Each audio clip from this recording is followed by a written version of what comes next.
right, welcome everybody. It is Monday, December 4th at 2:35. We are gathering here for the meeting of our special meeting of our Homelessness Committee. We're on Zoom as well as in the Monterey room, and we're going to go ahead and work our way through this agenda. We have a LAFCO meeting that starts in about 25 minutes, so we're going to do our best to cover everything completely, but also effectively, so that I can get downstairs. So first of all, any additions or corrections? There are none. Okay, any public comment on items not otherwise listed on today's agenda? If you're with us in person, you can approach the podium and... Hello, Wes White, Salinas River Homeless Union.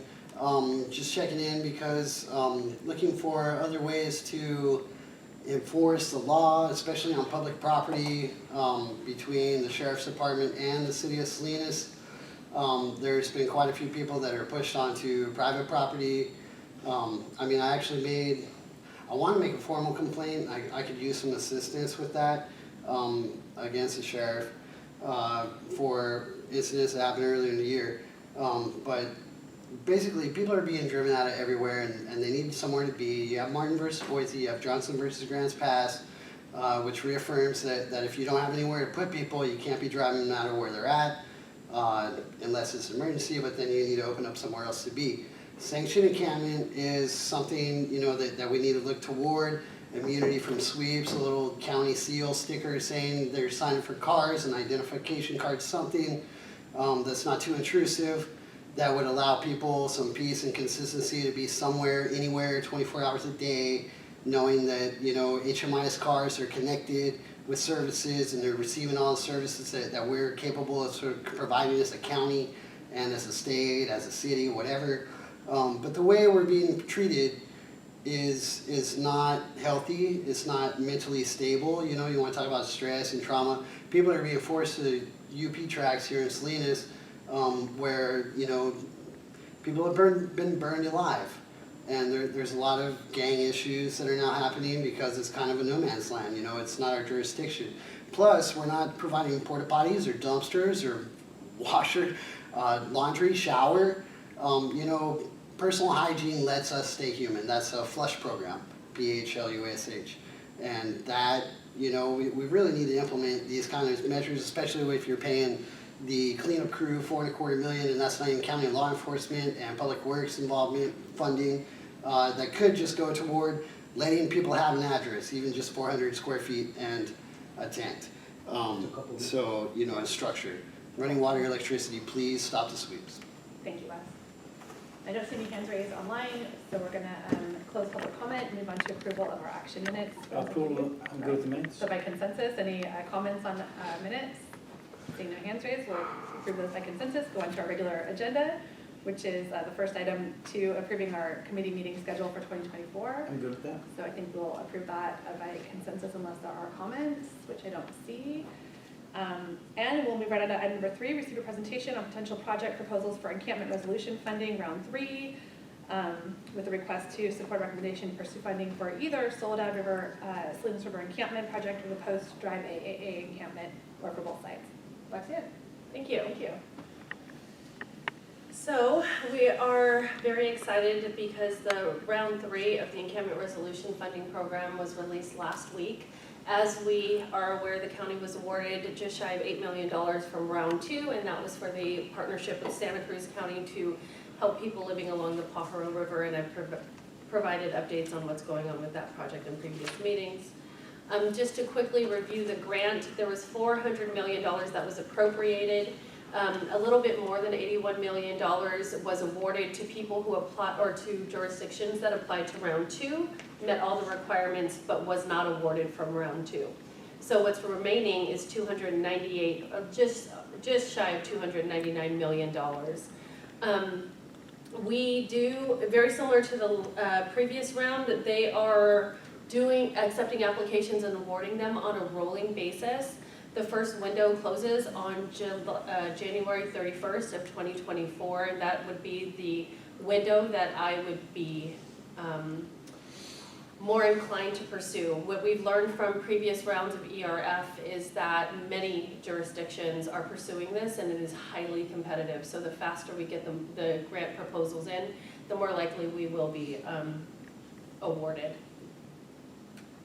And if we were to submit in round one, during window one, we would find out no later than March 31st, 2024.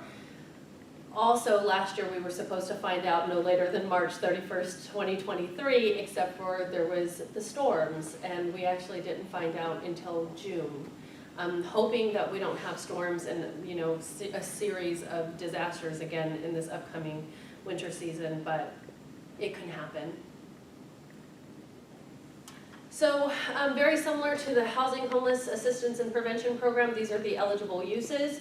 It can pay for any type of intervention that is on the continuum of care spectrum, including rapid rehousing, street outreach, and emergency shelters. The one thing that I wanted to note is, unlike previous rounds of Encampment Resolution Grant, or funding, this round seems to have more of an emphasis on us having an interim housing solution somewhere. Whether that's leveraging a project that's currently inside of your community, creating a new interim housing program, or utilizing motels the same way Salinas has done for all of theirs. And that's the only reason why I have that highlighted in red, is because you'll note in one of the proposed sites, there are no interim housing locations anywhere near there, so we would likely have to create some solution. Option A is for the Soledad / Salinas River encampment. This one is on both public and private lands, and it is very complicated because there's city, county, and state jurisdictions as well.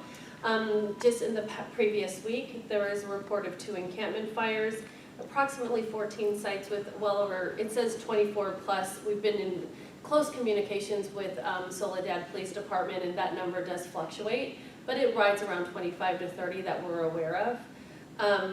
And of course, it is another service desert. One of the reasons what made our Pajaro project very competitive is we were filling a service desert.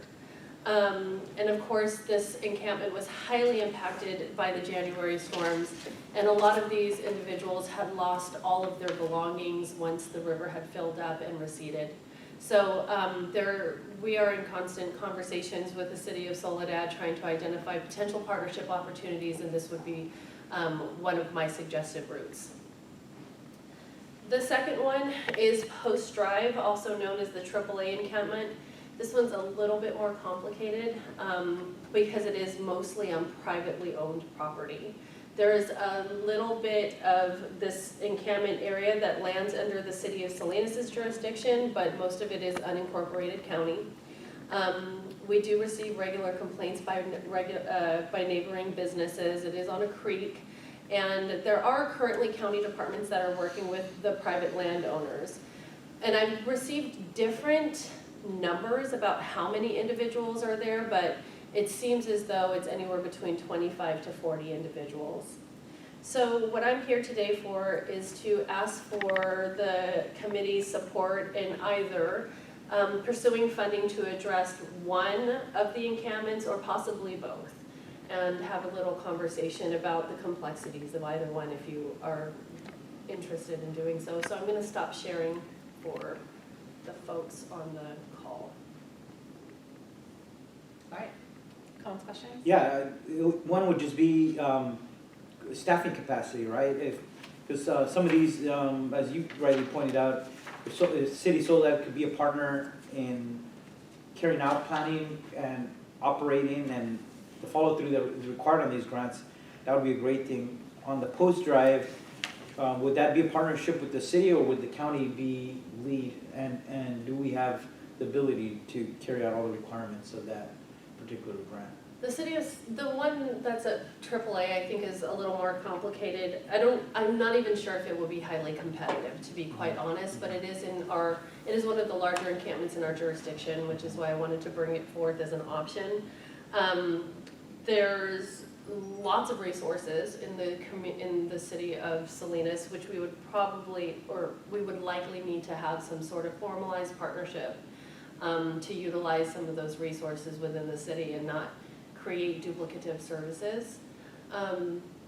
There's the one in Soledad. Megan Hunter and I have been in many conversations, and we would want to pursue that via MOU as well. So we're a little bit further in discussions with Soledad than we are with the city of Salinas, but Salinas is also a great partner and would be more than open to figure out what it is that we can do together. In either event, I think that the interventions would look very different. And we would have to really roll up our sleeves and figure out the capacities of all of the jurisdictions and what it would take to get us from point A to point B. And what number do you, any amount you think for either grant that we would be applying for, or is that too early yet? It's a little too early for us to determine. I think it would be probably less if we did it in Salinas, and because again, there's other resources locally that we can leverage. If we were to do it in Soledad, we would likely have to go for probably another $8 million grant to help establish an interim housing solution. The last thing I would say, I certainly want us to try to compete and draw down as much resources as possible. I also want us to do them right, so that they're successful. But for example, King City, the county, the COC provided some funding, but they're having some issues with Shangri-La construction and the temporary hotels that are holding some of the families that were in the Salinas River, King City. So this work is not easy. These kind of things happen over budget, or partners that sometimes are not carrying things out as they originally said they were. But like that for me, that was we're gonna have to, the county and our COC is gonna have to deal with that later. But for me, that's one example where it was easy. It seemed good at the beginning. Other barriers come up in the process, but nonetheless, we have to make sure that King City can be successful in the end in finishing the project there for those families, you know. And but I'm glad that Soledad is a potential new partner too, because there is a need there, and if they're willing to partner with us, I certainly want us to pursue that. That's all. Thank you. I'd love to see us pursue all the things, but it seems like these are pretty big projects to take on. And you said the applications are accepted on a rolling basis until June 30th. But when does the application process open up? It's open now. It opened now. last week. Okay, so So really we- sort of timing is of the essence to get an application in, to have a strong application in. And I think what I hear us saying is that the Soledad, Salinas River encampment would be potentially a stronger application because it's a service desert, because of the MOUs that are already in place, because of just sort of a number of factors that impact that these folks have already experienced through disasters. So I'd be supportive of saying like full speed ahead on that application. And if by some miracle you determine over the holidays that you have more capacity than you think you have, and there's a path forward to pursuing a second, I would say pursue it if it becomes clear that that's not going to jeopardize getting the first one in. Yeah, I think maybe that could be a great strategy, is get Soledad in first. Clearly, you know, the winter season is among us, and it's very possible that the rains will hit again and they'll be impacted again, and we just want to stop that cycle and give people a good chance at getting housed. And then if we do have the capacity after that first one is submitted, we can submit a second one. The last window, I believe, closes on June 30th. Okay. So we have some time. It's just, we want to put the most competitive up first. Yeah. So I'm supportive of both, obviously. The other one's in Salinas, and there is a need there. If anyone is during that encampment has gotten really large in the past, and it gets cleared out, and then comes back. So to be able to have some more resources to serve those residents, I think, is important. But certainly putting a priority on Soledad, if that makes it more competitive, understanding that Salinas has got 2 $8 million grants of ERF or Encampment Resolution Funding in the past. But I would be supportive of Salinas if we could have that conversation to have some support there too, because it would be a heavy lift there as well. yeah. Thank you. So I think the direction is, well, let's see, is there any public comment on this item? And then we'll offer some direction. I'm not seeing any hands raised. So I think the direction would be 100% pursue Soledad. Don't not pursue the second one because we didn't give approval. Like if there's capacity, you know, take that on as capacity allows. Yeah. Thank you so much for Would you that. agree? Yeah, I'm good. Very good. All right. Any other comments on this item number 3, our encampment resolution funding? No. All right. We move on to number 4, receive a verbal update on the Pajaro Temporary Navigation Center. And we've got Roxanne. And then did you want to make a special announcement at the end? Yeah. Okay. Very excited about that special announcement. I'm also very excited about what's going on with the Pajaro Temporary Navigation Center that was stood up by the Board of Supervisors, well, funded by the Board of Supervisors, as we were concluding our initial disaster response for the Pajaro floods. As you guys are aware, but I'll share with the public, the county had contracted with Community Homeless Solutions to run a temporary navigation center specifically for people who were displaced by the March storms in Pajaro. And at the time, there was 10 households and 32 individuals who had entered into the program. This was 2 months ago. They are halfway through. There are 5 households remaining with exactly 16 people left. So they're moving really quickly on getting folks housed, and we're hoping that we can conclude that project within the next maybe month or 2.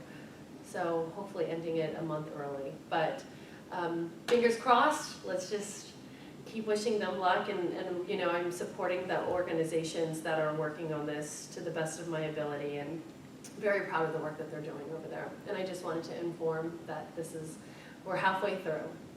Mhm. And so it's 5 households, 16 people remaining, and how many have been moved into shelter? It's exactly 10 households, 32 people moved into the shelter, and exactly half of both had been housed, so exactly half remained. Okay. That's great. That's a huge lift. That was the goal of the program, to get some homeless service professionals into the mix, and we're very, very happy that folks are finding their way into permanent housing. We're working with the Housing Authority and the Coalition of Homeless Services Providers to figure out like where we are with some of the vouchers, and just working through it, because you know, when you move fast, things kind of get a little tangled up, so you gotta unwind it all a little bit and see where we're at. But I'm, like I said, they're performing much faster than I thought that they would be performing, so that's all. Comments, questions? Yeah. No? Any public comments, questions on this item number 4? Not seeing. All right, special announcements. Yes. I'm very excited because today's the first day of my management analyst 2, Sarah Federico. I'm very excited. Hi. Sarah was with the county family before. She worked in behavioral health and had moved out of the area and just returned a week ago. 2 weeks ago. 2 weeks ago. I also was on the Parks Commission briefly. I don't know if you were part of that. I thought you were. No, I just got my commissioner on there too, you know. Oh, okay. But yeah, I'm very happy to be here. I'm very happy to be part of this program. I'm very passionate about homeless services. I've worked for Interim before. I was their Chief Administrative Officer a few years ago, prior to coming back to the county and overseeing the Parks Department for a little while. And then I went back to teaching, and now I'm back. All right. I'm back to where I am my most comfortable. I love organizing and getting everything in place, and grant management, funding streams, contracts management, all the things I'm not good at, so. processes, procedures. I'm a very detail-oriented person. I'm really excited to be here to help. That's the biggest thing for me. I have to be in a job that's meaningful. So this makes my heart very happy that I can be here and help however I can. Well, we are thrilled to have you on board. So impressed, Roxanne, with everything that you've been able to do in this position since having it created at the county, and it's hard to do it all on your own. So we're really glad to have She's been doing almost everything, everything right? building out. Lisa as well. And look forward to seeing what you guys are able to accomplish together. Thank you. Yeah, and I just want to say welcome back. But I would say this is one of the greatest challenges of our time. So talking about really doing something that could really make a difference in the lives of people, children, seniors. But The other part of it is just trying to, having the staff that could really compete for these dollars, that could draw them down, and we could put them to good use here. So for a lot of reasons, both of you are here at a critical time, where before, we didn't have this kind of expertise in-house in the county to be successful and carry out these kind of projects. And now, we know we don't want to do it all ourselves. We got to partner where we can with other jurisdictions, local governments, nonprofit partners. But having those resources help us be more successful in trying to reduce homelessness in our county. So thank you. Oh, you're welcome. Thank you for having me. I'm very happy. I'm very happy to be working for Roxanne. She's Right on. amazing. All right, with that, we are going to adjourn this meeting, special meeting, and our next meeting is scheduled for February 26, 2024 at 10:30. And I'm not sure who is assigned to Homeless Commission at that point, but we will pass the torch along. So, All right. thank you. Cool. Thank you.